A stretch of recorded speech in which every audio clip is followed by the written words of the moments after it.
ओम नमः शिवाय। हर हर महादेव। सभी श्रोताओं का स्वागत है आपके अपने चैनल मीरा भक्ति स्टोरीज में। आज वैशाख माह के शुक्ल पक्ष की द्वादशी तिथि है और वरुथनी एकादशी व्रत का पारण किया जाएगा।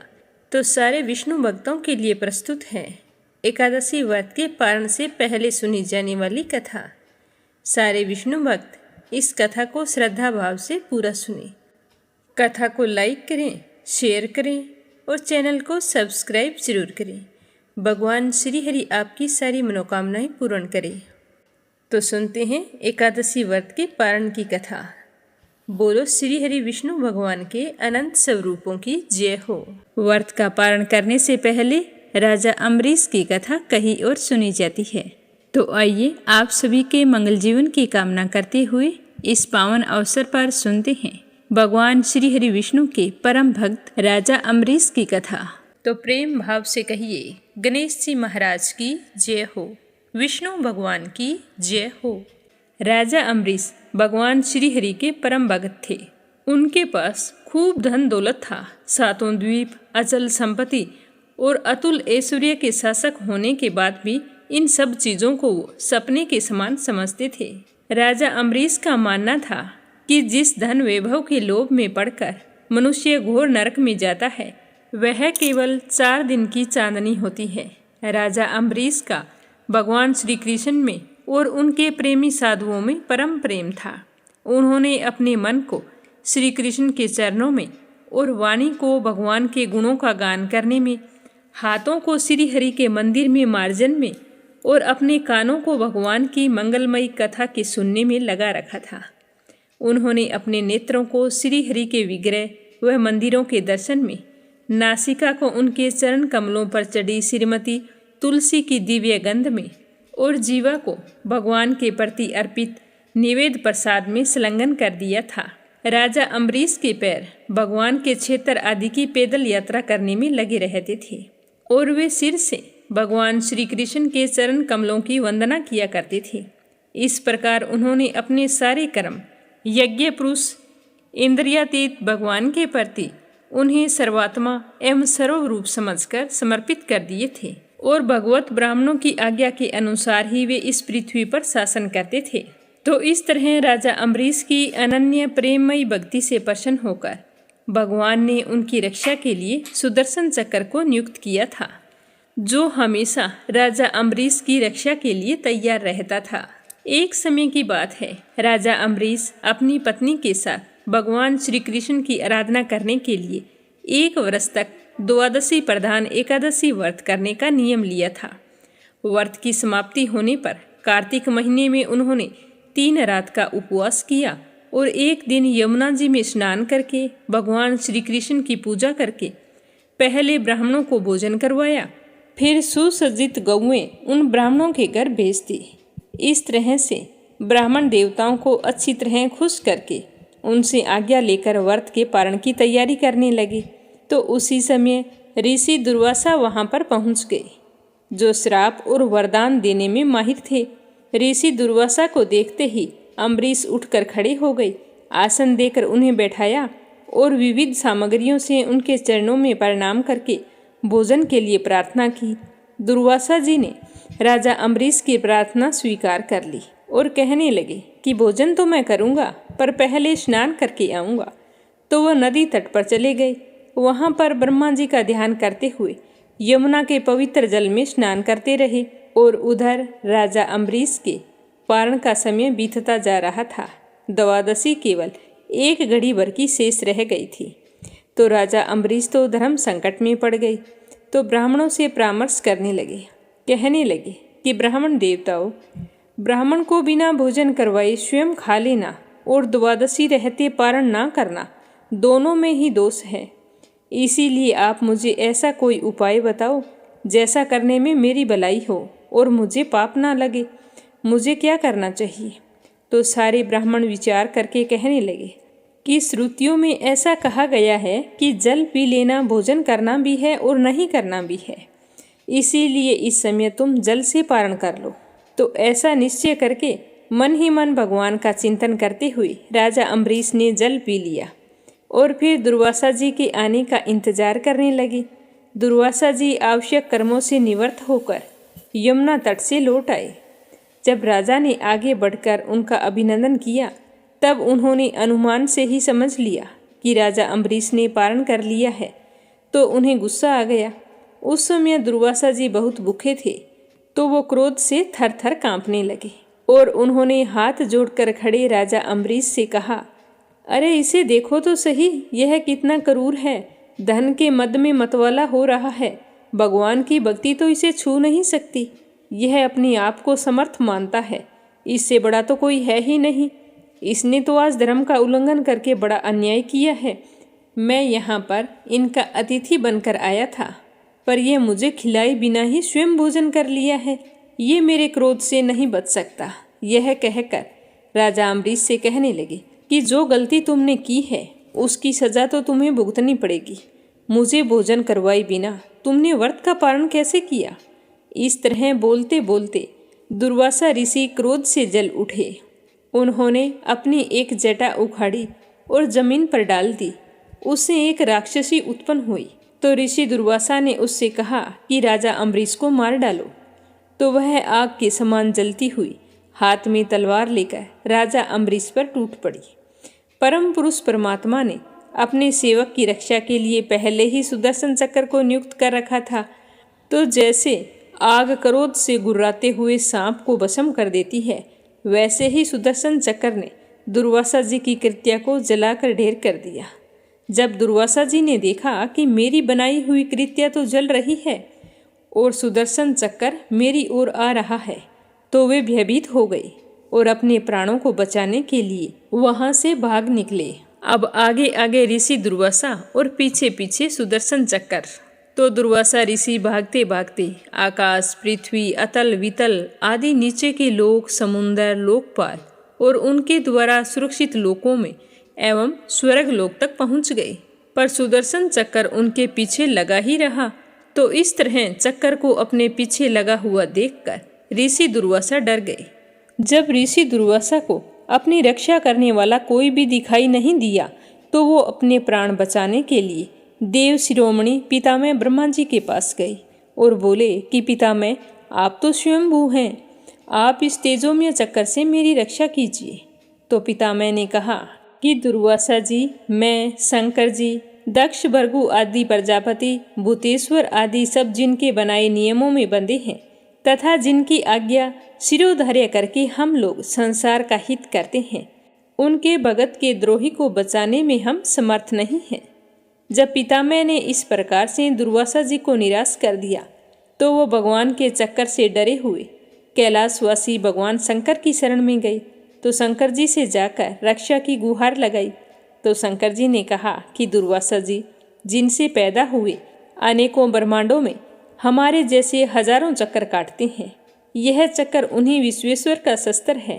तो अपनी जान बचाने के लिए आप उन्हीं की शरण में जाओ। विष्णु भगवान ही तुम्हारा मंगल कर सकते हैं। तो शंकर जी की बात सुनकर निराश होकर दुर्वासा जी श्री हरि के परम धाम बैकुंठ की ओर भाग पड़े। ऋषि दुर्वासा भगवान के चक्कर की आग से जल रहे थे। वे बैकुंठ पहुँचते ही भगवान के श्री चरणों में गिर पड़े। उन्होंने कहा कि हे अच्युत, हे अनंत, आप संतों के एकमात्र इच्छित हैं। प्रभु, संपूर्ण जगत के जीवनदाता, मैं अपराधी हूँ, आप मेरी रक्षा कीजिए। आपका परम प्रभाव न जानने के कारण मैंने आपके प्यारे भक्त का अपराध किया है। प्रभु, आप मुझे बचाइए। तो श्री भगवान जी बोले कि दुर्वासा जी, मैं तो सर्वथा भक्तों के अधीन हूँ, मुझ में तनिक भी स्वतंत्रता नहीं है। जो भक्त स्त्री पुरुष, ग्रह गुरुजन, प्राण तथा इस लोक और परलोक सबको छोड़कर केवल मेरी शरण में आए हैं, उन्हें छोड़ने की तो मैं सोच ही नहीं सकता। तो मैं तुम्हें कैसे बचा सकता हूँ? इसमें कोई संदेह नहीं है कि ब्राह्मणों के लिए तपस्या और विद्या परम कल्याण के साधन है, परंतु यदि ब्राह्मण उदंड और अन्यायी हो जाए तो वे दोनों ही उल्टा फल देने लगते हैं। तो दुर्वासा जी दुखी होकर कहने लगे कि भगवान, कोई तो उपाय होगा जिससे मेरी रक्षा हो सके। मेरा शरीर तो बुरी तरह से जल रहा है। तो विष्णु भगवान कहने लगे कि दुर्वासा जी सुनिए, मैं आपको एक उपाय बताता हूँ जिसका अनिष्ट करने से आपको इस विपत्ति में आना पड़ा। आप उसी के पास जाइए और उनसे क्षमा मांगिए, तभी आपको शांति मिल सकती है। तो इतना सुनते ही ऋषि दुर्वासा उल्टे पांव दौड़ पड़े और भागते भागते राजा अम्बरीश के पास आई और अत्यंत दुखी होकर राजा अम्बरीश की पैर पकड़ने चाहे। तो दुर्वासा जी की यह चेष्टा देखकर राजा अम्बरीश लज्जित होकर कहने लगे कि आप यह क्या कर रहे हैं? आप तो मेरे गुरु हैं और मेरे पैर पकड़कर मुझे क्यों शर्मिंदा कर रहे हैं? तो दुर्वासा ऋषि ने चक्कर की ओर इशारा करते हुए कहा कि मुझे इससे बचाइए, मेरी रक्षा कीजिए। तो राजा अम्बरीश भगवान के चक्कर की स्तुति करने लगे। राजा अम्बरीश ने कहा कि प्रभु सुदर्शन, आप अग्नि स्वरूप हैं, भगवान के प्यारे 1000 दांतों वाले चक्कर देव, मैं आपको नमस्कार करता हूँ। समस्त अस्त्र शस्त्रों को नष्ट कर देने वाले एवं पृथ्वी के रक्षक, आप इस ब्राह्मण की रक्षा कीजिए। आप कृपया करके हमारे कुल के भाग्य उदय के लिए दुर्वासा जी का कल्याण कीजिए। हमारे ऊपर यह आपका महान अनुग्रह होगा। यदि मैंने कुछ दान किया हो, यज्ञ किया हो अथवा अपने धर्म का पालन किया हो और हमारे वंश के लोग ब्राह्मणों को ही अपना आराध्य देव समझते रहे हों, तो दुर्वासा जी के शरीर की जलन इसी समय मिट जाए। भगवान समस्त गुणों के एकमात्र आश्रय स्थल हैं।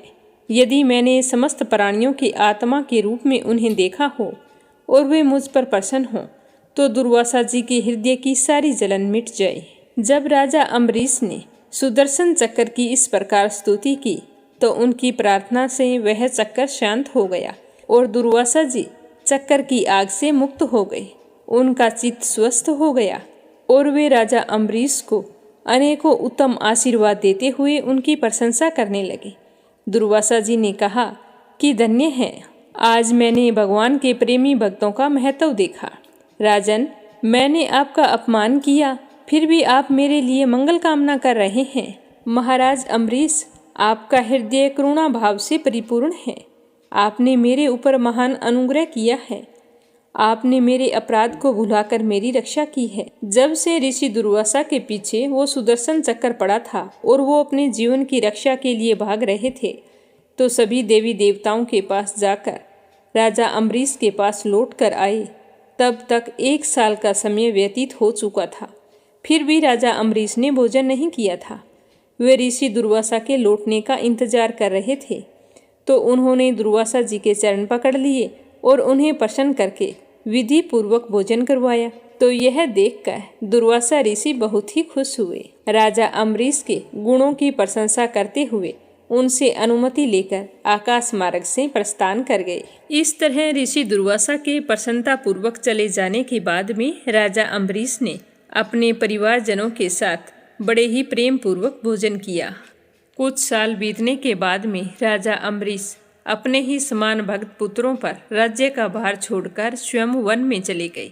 वहाँ वे बड़ी ही धीरता के साथ आत्म स्वरूप भगवान में अपना मन लगाकर गुणों के प्रवाह रूपी संसार से मुक्त हो गए। भगवान श्री हरि विष्णु के परम भक्त राजा अम्बरीश की इस कथा को द्वादशी के दिन सुनने पर भगवान श्री हरि विष्णु बहुत ही प्रसन्न होते हैं और अपने भक्तों पर हमेशा अपना आशीर्वाद बनाए रखते हैं।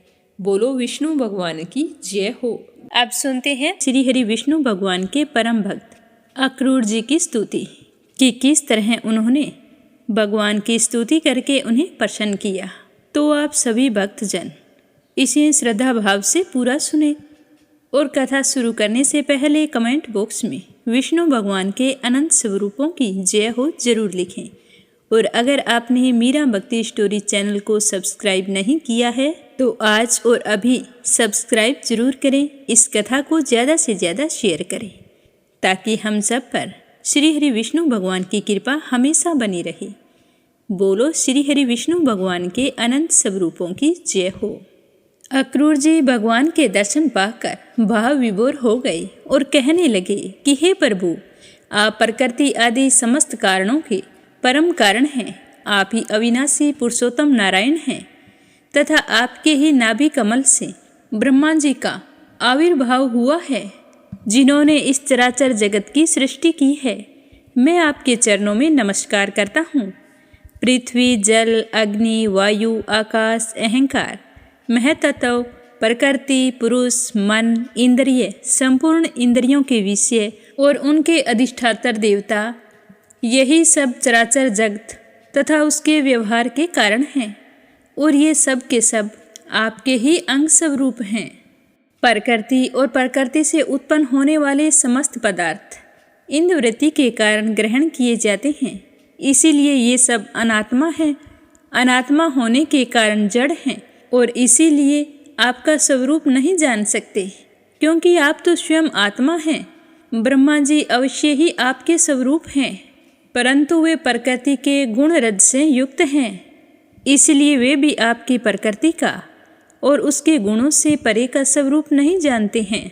साधु योगी स्वयं अपने अंतःकरण में स्थित अंतर्यामी के रूप में, समस्त भूभौतिक पदार्थों में व्याप्त परमात्मा के रूप में और सूर्य, चंद्र, अग्नि आदि देवमंडल में स्थित इष्ट देवता के रूप में तथा उनके साक्षी महापुरुष एवं नियंता ईश्वर के रूप में साक्षात आपकी ही उपासना करते हैं। बहुत से कर्मकांडी ब्राह्मण कर्म मार्ग का उपदेश करने वाली त्रिविद्या के द्वारा जो आपके इंद्र, अग्नि आदि अनेक देववाचक नाम तथा वज्रहस्त, सप्तार्ची आदि अनेक रूप बतलाती है, बड़े बड़े यज्ञ करते हैं और उनसे आपकी ही उपासना करते हैं।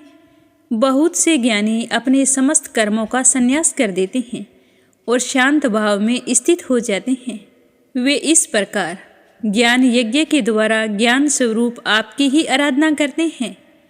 और भी बहुत से संस्कार संपन्न अथवा शुद्ध चित्त वैष्णव जन आपकी बतलाई हुई 5 रात्र आदि विविधियों से तन्मय होकर आपके चतुर्विग्रह आदि अनेक और नारायण रूप एक स्वरूप की पूजा करते हैं। भगवान दूसरे लोग शिवजी के द्वारा बतलाए हुए मार्ग से, जिसके आचार्य भेद से अनेक अवान्तर भेद भी है, शिव स्वरूप आपकी ही पूजा करते हैं। स्वामिन, जो लोग दूसरे देवताओं की भक्ति करते हैं और उन्हें आपसे भिन्न समझते हैं, वे सब भी वास्तव में आपकी ही आराधना करते हैं, क्योंकि आप ही समस्त देवताओं के रूप में हैं और सर्वेश्वर भी हैं। प्रभु, जैसे पर्वतों से सब और बहुत सारी नदियाँ निकलती है और वर्षा के जल से भरकर घूमती घामती समुद्र में प्रवेश कर जाती है, वैसे ही सभी प्रकार के उपासना मार्ग घूम घाम कर देर सवेर आपके पास पहुँच ही जाते हैं। हे प्रभु, आपकी प्रकृति के 3 गुण हैं, सत्व, रज और तम। ब्रह्मा से लेकर स्थावर पर्यंत संपूर्ण चराचर जीव प्राकृत है। जैसे वस्त्र सूत्रों से ओतप्रोत रहते हैं, वैसे ही ये सब प्रकृति के उन गुणों से ओतप्रोत हैं, परंतु आप सर्वस्वरूप होने पर भी उनके साथ लिप्त नहीं हैं। आपकी दृष्टि निर्लिप्त है, क्योंकि आप समस्त वृत्तियों के साक्षी हैं। यह गुणों के प्रवाह से होने वाली सृष्टि अज्ञान मूलक है और वह देवता, मनुष्य, पशु पक्षी आदि समस्त योनियों में व्याप्त हैं, परंतु आप उनसे सर्वथा अलग हैं, इसीलिए मैं आपको नमस्कार करता हूँ। अग्नि आपका मुख है, पृथ्वी चरण है, सूर्य और चंद्रमा नेत्र हैं, आकाश नाभि है, दिशाएं कान हैं, स्वर्ग सिर हैं, देवेंद्र गण भुजाएं हैं, समुद्र कोख हैं, और यह वायु ही आपकी प्राण शक्ति के रूप में उपासना के लिए कल्पित हुई है। वृक्ष और औषधियाँ रोम हैं, मेघ सिर के केस हैं, पर्वत आपके अस्थि समूह हैं और नख हैं। दिन और रात पलकों का खोलना और मीचना प्रजापति जनेंद्रिय हैं और वृष्टि ही आपका वीर्य है। हे अविनाशी भगवान, जैसे जल में बहुत से जलचर जीव और गूलर के फलों में नन्हे नन्हे कीट रहते हैं, उसी प्रकार उपासना के लिए स्वीकृत आपके मनोमय पुरुष रूप में अनेक प्रकार के जीव जंतुओं से भरे हुए लोक और उनके लोकपाल कल्पित किए गए हैं। प्रभु, आप क्रीड़ा करने के लिए पृथ्वी पर जो जो रूप धारण करते हैं, वे सब अवतार लोगों के शोक और मोह को धो बहा देते हैं और फिर सब लोग बड़े आनंद से आपके निर्मल यश का गान करते हैं। प्रभु, आपने वेदों, ऋषियों, औषधियों और सत्यव्रत आदि की रक्षा दीक्षा के लिए मत्स्य रूप धारण किया था और प्रलय के समुद्र में स्वच्छंद विहार किया था। मैं आपके मत्स्य रूप को नमस्कार करता हूँ। आपने ही मधु और कैडम नाम के असुर का संहार करने के लिए हयग्रीव अवतार ग्रहण किया था। मैं आपके उस रूप को भी नमस्कार करता हूँ। आपने ही वह विशाल कच्छप रूप ग्रहण करके मंद्राचल को धारण किया था। आपको मैं बारंबार नमस्कार करता हूँ। आपने ही पृथ्वी के उद्धार की लीला करने के लिए वराह रूप स्वीकार किया था। आपको मेरा बारंबार नमस्कार है। प्रहलाद जैसे साधु जनों का भय मिटाने वाले प्रभु, आपके उस अलौकिक नरसिंह रूप को मैं नमस्कार करता हूँ। आपने वामन रूप ग्रहण करके अपने पगों से 3 लोक नाप लिए थे। मैं आपको नमस्कार करता हूँ। धर्म का उल्लंघन करने वाले घमंडी क्षत्रियों के वन का छेदन कर देने के लिए आपने भृगुपति परशुराम का रूप ग्रहण किया था। मैं आपके उस रूप को भी नमस्कार करता हूँ। रावण का नाश करने के लिए आपने रघुवंश में भगवान राम के रूप से अवतार ग्रहण किया था। मैं आपको नमस्कार करता हूँ। वैष्णव जनों तथा यदुवंशियों का पालन पोषण करने के लिए आपने ही अपने को वासुदेव, संकर्षण, प्रद्युम्न और अनिरुद्ध इस चतुर्ग्रह के रूप में प्रकट किया है। मैं आपको बारंबार नमस्कार करता हूँ। दैत्य और दानवों को मोहित करने के लिए आप शुद्ध अहिंसा मार्ग के प्रवर्तक बुद्ध का रूप ग्रहण करेंगे। मैं आपको नमस्कार करता हूँ। और पृथ्वी के क्षत्रिय जब मलीच प्राय हो जाएंगे, तब उनका नाश करने के लिए आप ही कल्कि के रूप में अवतीर्ण होंगे। मैं आपको उस रूप को भी नमस्कार करता हूँ। हे भगवान, ये सब के सब जीव आपकी माया से मोहित हो रहे हैं और इस मोह के कारण ही यह मैं हूँ, यह मेरा है, इस झूठे दुराग्रह में फंसकर कर्म के मार्गों में भटक रहे हैं। मेरे स्वामी, इस प्रकार मैं भी स्वजनों में दिखने वाले पदार्थों के समान झूठे देह, गेह, पत्नी, पुत्र और धन स्वजन आदि को सत्य मानकर उन्हीं के मोह में फंसा रहता हूँ और भटक रहा हूँ। मेरी मूर्खता तो देखिए प्रभु। मैंने अनित्य वस्तुओं को नित्य, अनात्मा को आत्मा और दुख को सुख समझ लिया है। भला इस उल्टी बुद्धि की भी कोई सीमा है? इस प्रकार अज्ञानवश सांसारिक सुख दुख आदि द्वंद्वों में ही रम गया है और यह बात बिल्कुल भूल गया है कि आप ही हमारे सच्चे प्यारे हैं। जैसे कोई अनजान मनुष्य जल के लिए तालाब पर जाए और उसी से पैदा हुए सिवार आदि घास से ढका देखकर ऐसा समझ ले कि यहाँ जल नहीं है, तथा सूर्य की किरणों में झूठ मूठ प्रतीत होने वाले जल के लिए मृग तृष्णा की ओर दौड़ पड़े, वैसे ही मैं अपनी ही माया से छिपे रहने के कारण आपको छोड़कर विषयों में सुख की आशा से भटक रहा हूँ।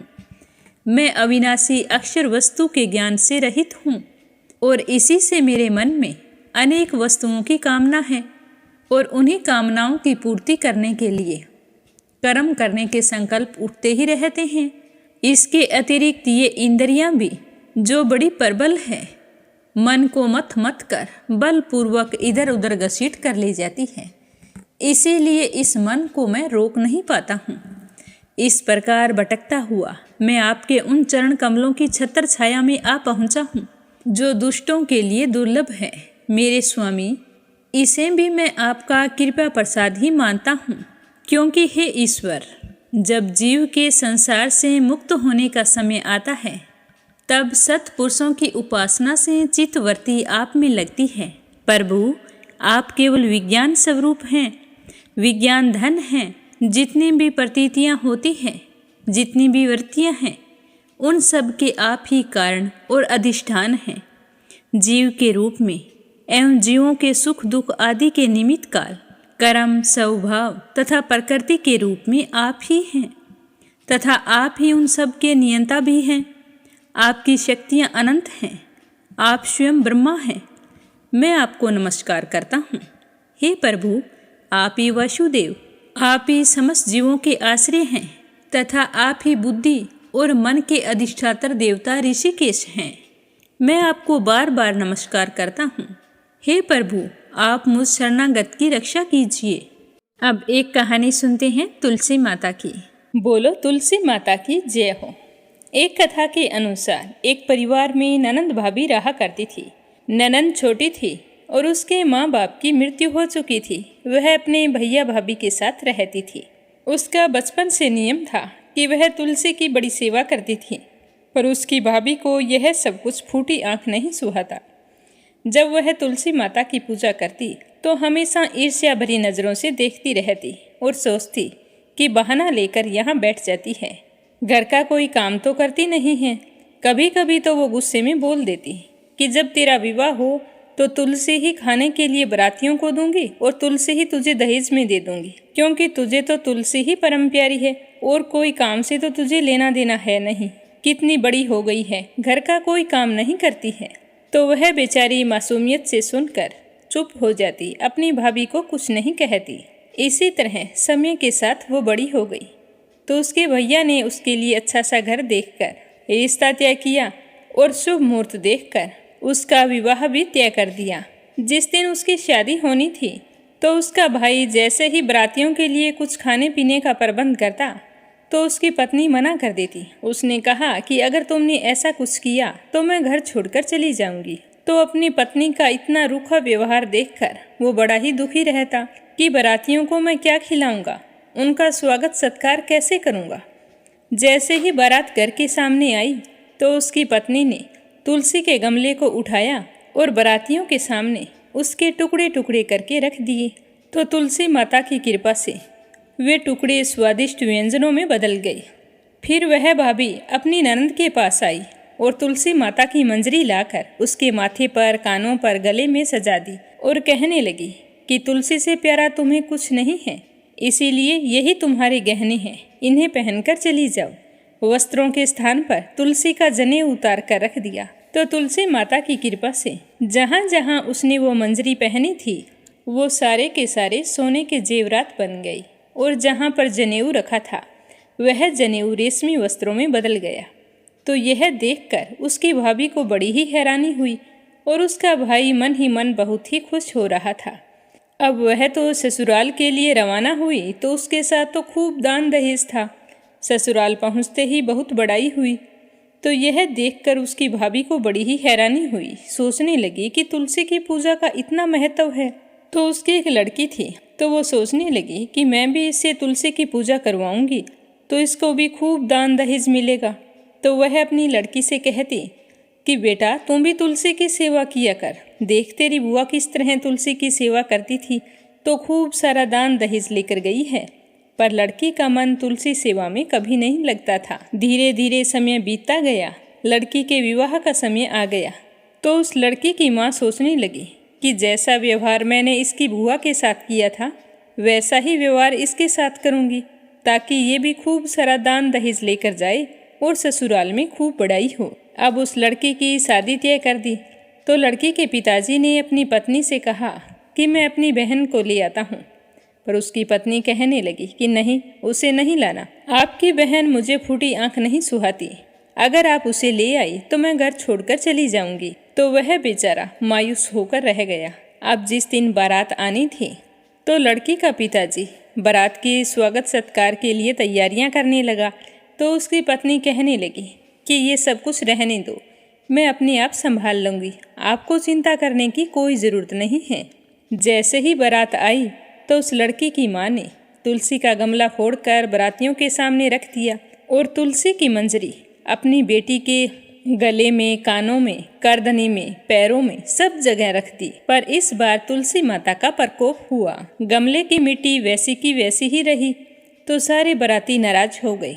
सारे के सारे कहने लगे कि हमें इस तरह बदनाम करने के लिए यहाँ बुलाया था, और जो मंजरी अपनी बेटी के कानों में, पैरों में डाली थी तो पैरों में डालने के कारण तुलसी माता का अपमान हुआ। तो सारी की सारी मंजरी मुरझा कर लटक गई। इस तरह का व्यवहार देखकर बाराती, दूल्हा और दूल्हे के पिताजी सारे नाराज हो गए और उन्हें अपशब्द कहने लगे। दूल्हे के पिताजी ने पहले तो कहा कि बारात खाली वापस जाएगी, पर बाद में सोचा कि गांव में बदनामी होगी तो अपने बेटे की शादी कराई और लड़की को विदा करा के चल पड़े। तो यह सब कुछ देखकर उसके पति को बहुत ही दुख हुआ। उसे अपनी बहन की बहुत ही याद आ रही थी।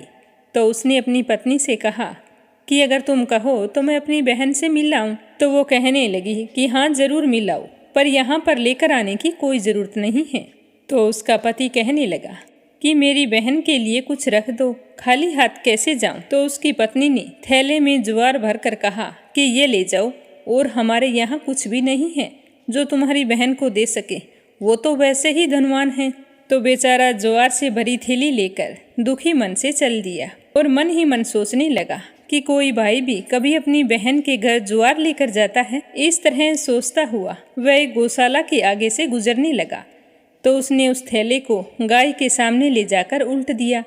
तो गोपालक ने यह देखकर कहा कि भाई तुम सोना मोती गाय के आगे क्यों डाल रहे हो। तो वह कहने लगा कि भाई काय के सोना मोती ज्वार है, तुम्हें क्या बताऊं।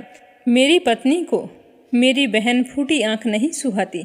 जब से शादी करके गई है तब से मायके का मुंह नहीं दिखाया, और आज जब मैं उससे मिलने के लिए जा रहा था तो सौगात मांगी थी, तो उसने ज्वार से भरकर थैली दे दी। अब कोई भाई कभी अपनी बहन के यहाँ ज्वार लेकर जाता है क्या।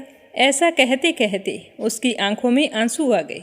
तो गोपालक कहने लगा कि भाई देख, ये तो हीरे मोती हैं। तो यह देखकर वह बहुत ही खुश हुआ और जल्दी जल्दी हीरे मोती लेकर थैली में डाले और प्रसन्न मन से अपनी बहन के घर गया।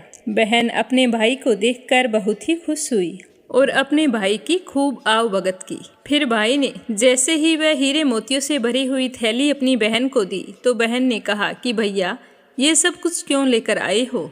तो वह अपनी बहन को सारी बात बताते हुए कहने लगा कि बहन, ये तुम्हारे भाग्य में लिखा है। तुम्हारी भाभी ने तो तुम्हारे लिए ज्वार भेजी थी, और देखो तुलसी माता ने तुम्हारे लिए उस ज्वार को हीरे मोतियों में बदल दिया है। मैं बहुत ही खुश हूँ कि मेरी बहन आज बहुत ही सुखी है। हे तुलसी माता, जैसे आपने उस बहन को दिया वैसे सबको देना, जो भी आपकी सच्चे मन से सेवा करे, पूजा करे और व्रत रखे। अब आपने सुनते हैं लपसी और तपसी की कहानी। बोलो लपसी तपसी की जय हो। बहुत पुराने समय की बात है। एक गांव में एक ब्राह्मण परिवार रहा करता था। उसमें पति पत्नी के अलावा उनके 2 बच्चे थे। एक बेटा था, एक बेटी थी। ब्राह्मण दंपति बहुत ही सरल स्वभाव के थे। समय मिलने पर प्रभु का स्मरण किया करते थे। उनकी बेटी बहुत ही संस्कारी और सुशील थी, लेकिन उनका बेटा आवारा किस्म का था। वह कोई काम धाम नहीं करता और ना ही कभी अपने माँ बाप का कहना मानता था। समय के साथ दोनों बहन भाई बड़े हो गए। बहन की शादी कर दी गई, पर भाई का वही हाल था। उसके माँ बाप ने उसे समझाया कि बेटा, अब हम वृद्ध हो चले हैं, तुम कोई काम किया करो, लेकिन उस पर उनकी बातों का कोई असर नहीं होता था। तो एक दिन ब्राह्मणी अपने पति से कहने लगी कि स्वामी, आप बिल्कुल काम छोड़ दीजिए। जब घर में कुछ भी नहीं होगा तो यह अपनी जिम्मेदारी समझेगा और काम पर लग जाएगा। तो ब्राह्मण ने दूसरे दिन से काम पर जाना छोड़ दिया। तो यह देखकर उनके बेटे ने कोई काम नहीं किया और चोरी करने चला गया। आते जाते राहगीरों को लूट लेता और उसी से अपने घर का गुजारा किया करता था। तो उसकी लूटने और चोरी करने की आदत से सारे गांव वाले उसे लपसी कहने लगे। तो लपसी की इस हरकत से उसके माँ बाप बहुत ही दुखी रहते थे, पर वह किसी की सुनने के लिए तैयार नहीं था। इसी तरह समय बीतता गया। एक दिन की बात है कि लपसी एक पीपल के पेड़ पर बैठा था। तभी शिव पार्वती जा रहे थे। पार्वती माता गहनों से लदी हुई थी।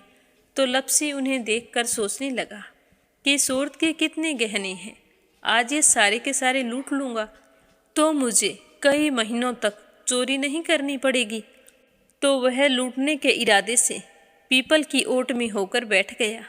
जैसे ही शिव पार्वती वहाँ से जाने लगे तो लपसी एकदम से शिव पार्वती के सामने आकर कहने लगा कि जल्दी से जितने सारे गहने पहन रखे हैं उतार दो।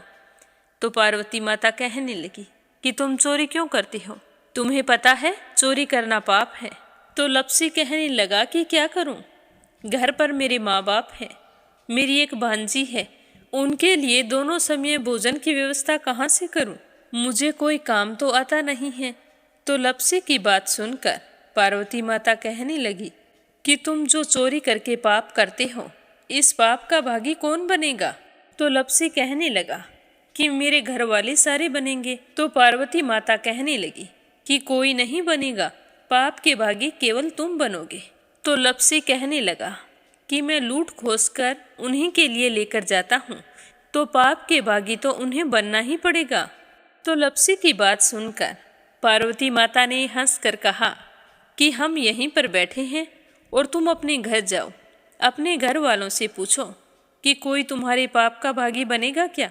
तो यह सुनकर लप्सी भागा भागा अपने घर आया और अपनी माँ के पास गया और कहने लगा कि माँ, मैं चोरी करके लाता हूँ, राह चलते राहगीरों को लूटता हूँ, तुम्हारे लिए ही तो करता हूँ। तो तुम मुझे एक बात बताओ, चोरी करने से जो पाप लगता है, तो आप मेरे पाप के भागी बनोगे? तो लप्सी की बात सुनकर उसकी माँ कहने लगी कि बेटा, मैंने तो तुमसे नहीं कहा कि तुम चोरी करके लाओ, तुम कमा कर लाओ, हमें तो 2 वक्त की रोटी चाहिए, मैं तो तुम्हारी पाप की भागी नहीं बनूंगी। तो माँ के मुंह से इस तरह की बात सुनकर लप्सी तो हैरान हो गया। फिर वह अपने पिताजी के पास गया और जाकर कहने लगा कि पिताजी, मैं जो कुछ भी लूट खोस के लाता हूँ, वो आपके लिए ही तो लाता हूँ। देखो, मैंने लूट कर कितना धन इकट्ठा कर लिया है, कितने ऐशो आराम हैं तुम्हारे। अगर मैं चोरी नहीं करता तो क्या ये सब हमें मिलता? पिताजी, मैं तुमसे एक बात पूछता हूँ कि चोरी करने से पाप लगता है, तो उस पाप में आप मेरे भागीदार बनोगे क्या? तो लप्सी की बात सुनकर उसके पिताजी कहने लगे कि बेटा, मैंने नहीं कहा कि तुम चोरी करके लाओ, तुम कमा कर लाओ, मैं तुम्हारे पाप का भागी नहीं बनूंगा। तो माँ बाप के मुंह से इस तरह की बात सुनकर वह बहुत ही उदास हुआ और सोचने लगा कि मैं कितने महीनों से चोरी कर रहा हूँ, ना जाने मुझ पर कितना पाप चढ़ गया है, और ये तो बोल रहे हैं कि पाप के भागी हम नहीं बनेंगे, तो अब क्या होगा? तो वह बड़े ही दुखी मन से शिव पार्वती से मिलने के लिए चल पड़ा। जैसे ही घर से बाहर निकलने लगा तो उसकी छोटी सी भांजी दरवाजे पर खेल रही थी। उसे पता नहीं था कि पाप पुण्य क्या होता है, तो वो कहने लगी कि मामा, पाप की भागी मैं बनूंगी। तो उसके इस तरह कहते ही लप्सी ने उसे गोद में उठाया और चल पड़ा। शिवजी भगवान और पार्वती माता के पास जाकर कहने लगा कि घर वालों ने पाप का भागी बनने से मना कर दिया है और एक यही है जो पाप की भागी बनने को तैयार है। फिर लप्सी बड़े ही दीन स्वर में कहने लगा कि हे भगवान, मैं समझ गया हूँ कि चोरी करना पाप है। आज तक जो मैंने काम किया वो बहुत ही गलत था, लेकिन अब मैं इसका प्रायश्चित करना चाहता हूँ। अब तुम ही बताओ, मुझे मेरे पापों से मुक्ति कैसे मिलेगी? तो उसकी बात सुनकर शिव पार्वती बहुत ही खुश हुए और लप्सी को कच्चे सूत का एक छोटा सा गोला देते हुए कहा कि लप्सी, ये सूत लो और इस पीपल के चारों ओर परिक्रमा लगाओ। जब यह सूत समाप्त हो जाएगा तब तुम्हारे सारे पाप नष्ट हो जाएंगे। तो यह सुनकर लप्सी बहुत ही खुश हुआ। सोचने लगा कि छोटा सा गोला है, अभी लपेट कर घर चला जाऊंगा, उसके बाद में कभी कोई पाप नहीं करूंगा। फिर उसने अपनी बांजी को कंधे पर बैठाया और पीपल की परिक्रमा लगानी शुरू कर दी। अब भगवान का वह सूत खत्म कहाँ होने वाला था। लप्सी चक्कर लगाता गया पर वह सूत खत्म नहीं हुआ। चक्कर लगाते लगाते 1 महीने, 6 महीने, साल, पूरे 12 साल बीत गए पर वह सूत खत्म नहीं हुआ। 12 साल बाद एक बार फिर शिव पार्वती जी वहाँ से गुजर रहे थे तो पार्वती माता ने कहा कि स्वामी, चलो लप्सी को चलकर देखते हैं। तो शिवजी कहने लगे, वो चोरी करने वाला, लूटने वाला कब का चला गया होगा? तो पार्वती माता कहने लगी कि नहीं स्वामी, चलकर देखने में क्या जाता है, चलो एक बार देखते हैं। तो शिव पार्वती जी जैसे ही पीपल वृक्ष के पास आए तो देखा कि लप्सी तो अब भी चक्कर लगा रहा है। वहाँ चारों ओर गहरी खाई हो गई है और लप्सी की बड़ी बड़ी दाढ़ी, मूंछें, नाखून बढ़ गए हैं।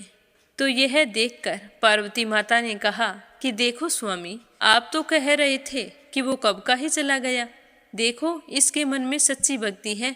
तो पार्वती की बात सुनकर शिवजी ने कहा कि चलो अभी देख लेता हूँ। तो यह कहकर शिवजी ने एक सोने का कड़ा लपसी के आगे फेंक दिया। तो लपसी ने झट से उसके ऊपर पैर कर लिया। फिर अचानक से उसका ध्यान शिव पार्वती जी की ओर गया। तो वो हाथ जोड़कर कहने लगा कि भगवान, अब तो मेरे पाप समाप्त हो गए होंगे, आप मुझे यहाँ से जाने की आज्ञा दीजिए। आपका यह सूत अभी तक खत्म नहीं हुआ है।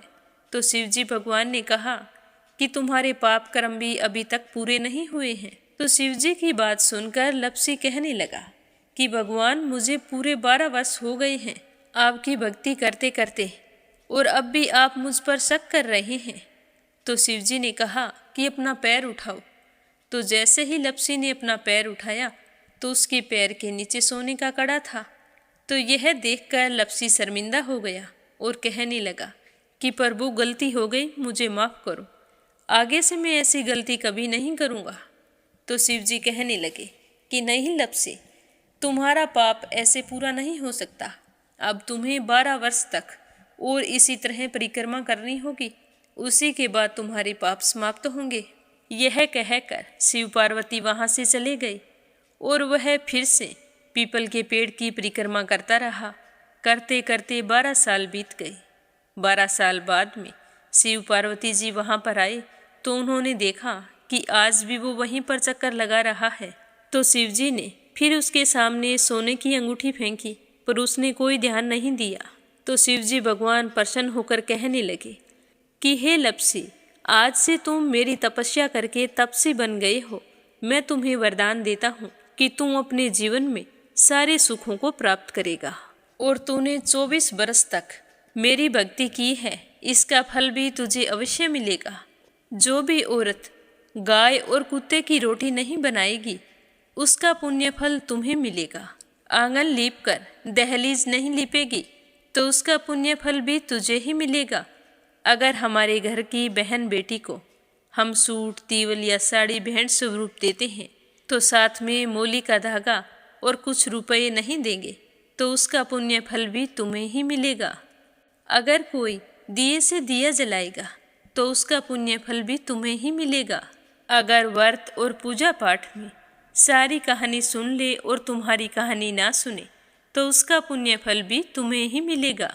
कहा जाता है कि तभी से सुबह पहली रोटी गाय की और सुबह की अंतिम रोटी छोटी बनाई जाती है, और शाम को अंतिम रोटी बड़ी बनाई जाती है जो कुत्ते की होती है।